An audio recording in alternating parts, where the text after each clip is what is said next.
it must have been tempting when developing this project to focus on Emmeline Pankhurst or maybe a character like Lady Lytton, but you've made a deliberate choice to go to the working class, down to the ground level, I guess, of the movement.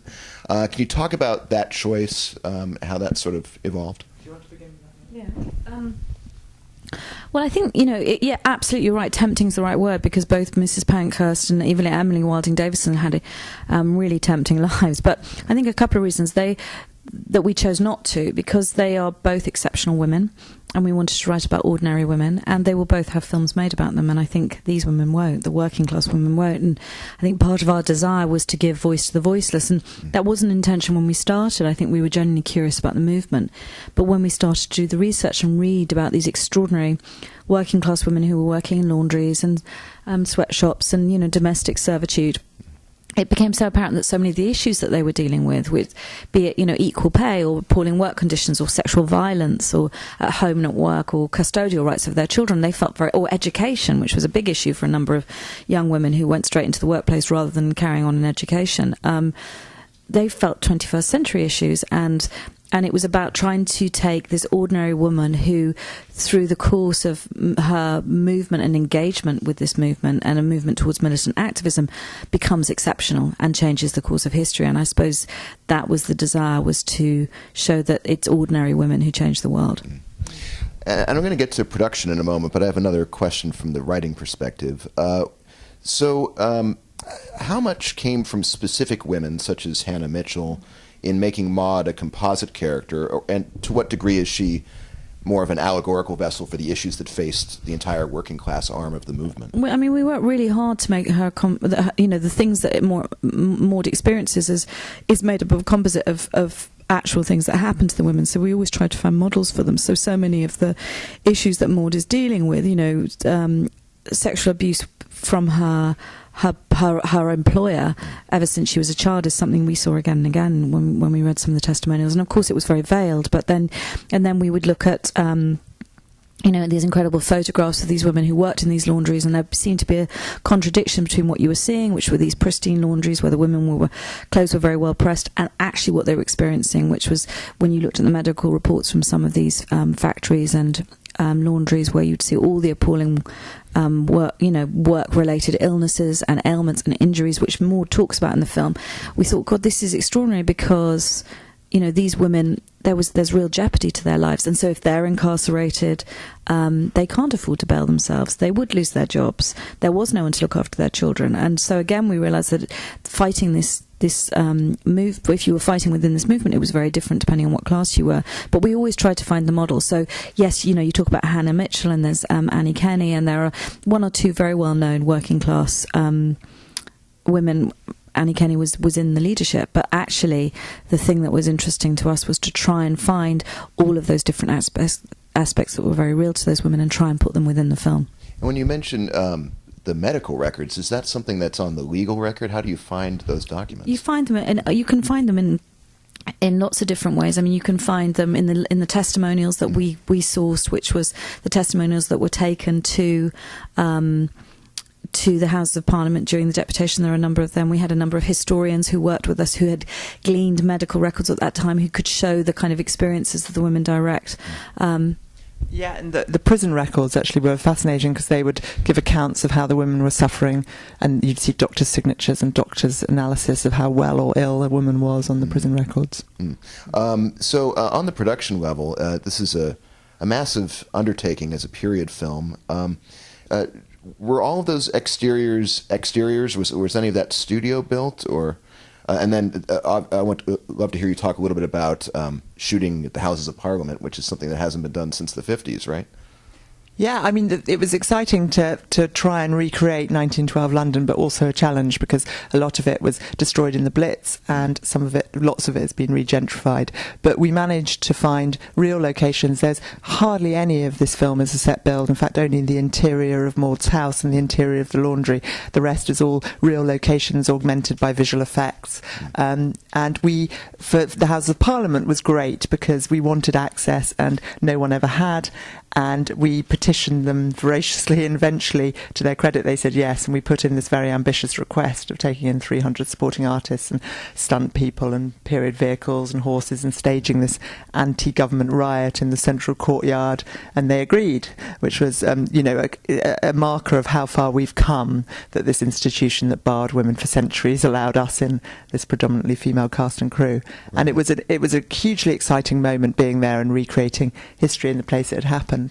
We also had some of the descendants of the real suffragettes with us at the time, which felt particularly kind of thrilling. We had Helena Bonham Carter, who's the great-grandchild of Herbert Asquith, who was the Prime Minister at the time, who was so opposed to the women getting the vote, right. And so the arch enemy, the chief antagonist of the women.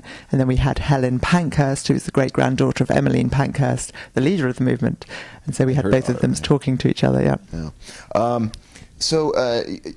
It's funny, it seems to me in the modern Western world that this wouldn't be a controversial topic, and yet there is this sort of anti-feminism movement that to me is very misinformed. But anyway, could you talk a little bit about, first of all, the modern relevance you see to this story, how it speaks to today's world, and also what it's been like sort of navigating the politically correct environment with this picture?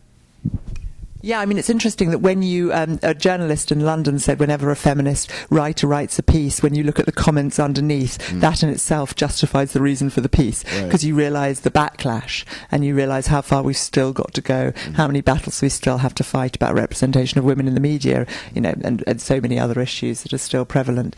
What's been exciting for us is that making this film has engaged people in a discourse, and over and above the film itself, which we hope is entertaining and engaging and a good watch, and does everything a film should do. We also are excited that people are engaging on another level with ongoing issues in the 21st century, with the fact that the fight goes on, with the fact that we need to look at the redressing the balance of women in the film industry, but also in many other areas. Yeah, I think none of us expected, to be at the premiere and to see Sisters Uncut, which is an activist movement who are fighting for cuts against services for domestic violence, and they were there on the premiere, and that was very exciting because you thought, well, this is brilliant, this is the spirit of the suffragette. I think in terms, as Sarah said, of the conversations that are being had around the movement are really interesting. This is a small British film about the British UK suffragette movement, and that in itself has been exciting because I think it's also exposed the differences, and also I hope will inspire more films about the movement, and certainly about the US movement, which in itself was much more diverse than it was in the UK, and was extraordinary in terms of its members, from Ida B. Wells through to Susan B. Anthony, and so I hope that there are more films to come, and I think if anything it shows you that history still has to be plundered and reclaimed, and so we've reclaimed this very small 2.5 mile radius film about a group of women in Bethnal Green, but actually I hope it inspires other films about other women to be made. Sarah, there's a large ensemble you have here of a great many experienced actors. What sort of approach, or maybe different approaches, did you take with the actors, and was there time for rehearsal? Or we were lucky that we had 3 weeks of rehearsal on this, and Abi came in for a large part of that, and we really went through, and she can talk about how she made it bespoke for each actor, but that was a privilege. And Carey came on months before and immersed herself in the research, and so everybody was very prepared by the time we got to the set. And what was fantastic about working with this group was, well, not only were they hugely experienced actors and very accomplished and massively talented, but also there was just a great sense of camaraderie. They all were so excited about telling this story that had never been told, and they all bonded. I mean, these women got on so well together. Carey Mulligan and Anne-Marie Duff and Helena Bonham Carter and Romola Garai and Natalie Press. I mean, they all formed friendships and spent a lot of time laughing off the set. I think partly because the subject matter was so dark, we needed a release. But and the men too were great supporters. We had Brendan Gleeson, who's a fantastic actor, and Ben Whishaw also, and they really, really supported the project. Abi, I think you might be the hottest screenwriter working in Britain today. Keep spreading that rumor. Yeah. Some of your credits are The Invisible Woman, Shame, The Iron Lady, and for television, The Hour, which won an Emmy over here. A great show with Ben Whishaw. What are you developing? What sorts of films do you have in the pipeline? Or television? Well, actually, what's amazing for me, for once I've really stripped my slate right down and I'm sort of starting afresh. Sarah and I are working on developing new ideas at the moment, and it's nice being on the kind of campaign train at the moment because I think we're just mulling ideas over, but definitely I think it will have an emphasis on female-centric work. I'm also adapting Ashley's War by Gail Tamez Lemon, which is this extraordinary story of Ashley White, who was a young medic in the National Guard who went out to Afghanistan with a cultural support team to gain intelligence from Afghan women in 2011 and sadly lost her life. But and that's been extraordinary because again it's an all-female producing team. So it's something, you know, and I'm writing a new television drama about divorce lawyers, all female. So, you know, I'm focusing on it, but actually my main aim is to find the great collaborations, and I certainly hope that, you know, the collaboration that we built from Brick Lane into Suffragette will go on, and we'll find something else together. And have you both worked in the theater? I know. Abi has written plays. I'm desperately trying to lure Sarah into the theatre because I think, you know, what I love about Sarah is that I love her raw muscularity as a director, but also her huge sense of poetry, and so I'm constantly trying to convince her to come to theatre. I think theatre is just a wonderful breeding ground, certainly for a writer, because it's the place you find your voice, and in many ways it's untouched because the writer is king, you know. So but yeah, I'm convinced that Sarah would make the most amazing theatre director. Well, I love theatre, and, you know, Abi's done some extraordinary work in the theatre, so I'll be lured. Well, this film found a wonderful voice. I hope it finds its audience as well. It's been a great pleasure talking to you. Thank you. Thanks very much.